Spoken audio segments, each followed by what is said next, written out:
सुगंधा और उसकी सास कांता के बीच एक अजीब सी जंग रहती थी। ये जंग थी किचन में कौन ज्यादा अच्छा काम करेगा और घर के सदस्यों के दिल जीतेगा। और उनकी इस जंग में हमेशा कुर्बान होते थे उनके दोनों पति। कैसे? आइए देखते हैं इस किचन पॉलिटिक्स की कहानी में। एक दिन किचन में, माँ जी, आज मैं बना रही हूँ मेथी की सब्जी। इस खाने से घर वालों के पेट की सारी समस्या खत्म हो जाएगी। और मैं बना रही हूँ तड़के वाली छाछ, जिसे पीते ही गैस की समस्या कभी नहीं होगी। दोनों अपने अपने खाने को लेकर टेबल पर पहुंच जाती हैं। तभी सुगंधा के ससुर उसकी बनाई सब्जी की तारीफ कर देते हैं। अरे वाह, मेथी की सब्जी भी बनी है, बड़ी ही स्वादिष्ट है। वाह बहू वाह। अरे बहू, लेकिन इसमें इतनी सारी मेथी बर्बाद करने की क्या जरूरत थी? देखिए माँ जी, ये तो वो मेथी है जो आप रात में भिगोकर सुबह उसका पानी पीती हैं, और जो मेथी फेंक देती हैं उसी से मैंने ये सब्जी बनाई है।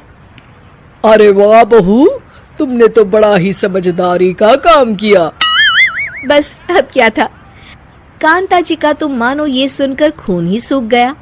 वो फैसला कर लेती है कि किसी भी तरह वो अपने खाने की तारीफ लेकर ही रहेगी और सुगंधा को किचन में उसकी कमियां गिनाएगी। कांता फ्रिज खोलकर देख रही होती है और फिर सुगंधा से कहती है, अरे बहू, ये क्या, पूरा फ्रिज गंदा पड़ा है।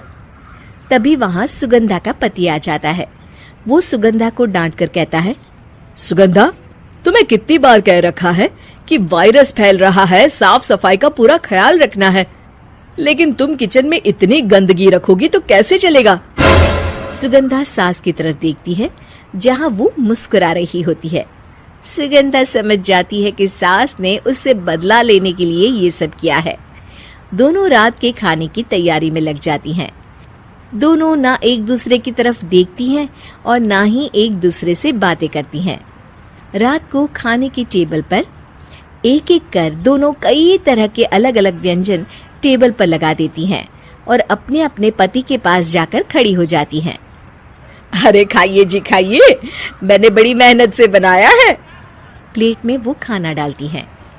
सुगंधा भी दोनों की प्लेट में खाना डालते हुए कहती है, बड़ी ही मेहनत लगी है इस खाने को बनाने में। हाँ, दोनों को ना चाहते हुए भी सारा खाना खाना पड़ता है। कहीं दही तो कहीं मलाई तो कहीं मसाला। और इन सब के बाद दोनों बड़ी ही मुश्किल से अपने कमरे में सोने जाते हैं। लेकिन अगली सुबह सुगंधा का पति चिल्ला रहा होता है, हाय रे, हाय मेरा तो पेट खराब हो गया, हाय माँ बहुत दर्द हो रहा है। तो वहीं कांता के कमरे से भी कुछ ऐसी ही आवाज आने लगती है। हे भगवान, इस सास बहू की लड़ाई हमारी जान लेकर रहेगी। जाओ कोई डॉक्टर को बुला कर लाओ। डॉक्टर आते हैं।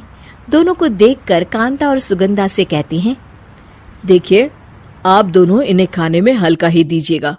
हो सके तो रात का खाना जल्दी खाया करे और वॉक किया करे।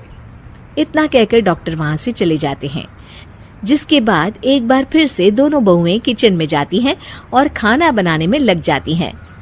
रात में खाने के टेबल पर दोनों एक बार फिर से खाना लगाने लगती है। पापा जी, मैंने ये पतली मूंग की दाल की खिचड़ी के साथ ये पापड़ और पुदीने की चटनी भी बनाई है।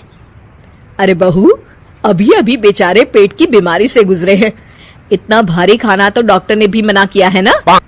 देखिए, मैंने आप दोनों के लिए सूप बनाया है। और दोनों उन लोगों की प्लेट में खाना डालने लगती हैं।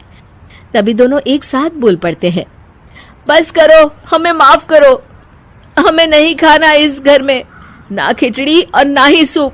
हम इंसान हैं, एक वक्त में एक ही खाना खा सकते हैं। बस करो, हमें माफ करो, हमें नहीं खाना इस घर में ना खिचड़ी और ना ही सूप।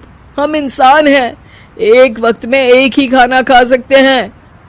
इतना कहकर वो दोनों वहां से चले जाते हैं। कहानी का अंत। आप लोग उम्मीद कर रहे होंगे कि अंत में सब ठीक हो जाएगा। नहीं जनाब, अगर सास बहू के बीच सब ठीक हो जाए तो आप ये सीरीज देखे ही क्यों? तो मजा लीजिए इस चैनल में सास बहू से जुड़ी कहानियों का, क्योंकि ये ऐसा रिश्ता है जिसकी मिठास उसकी खटास में हमेशा ज्यादा ही रहती है।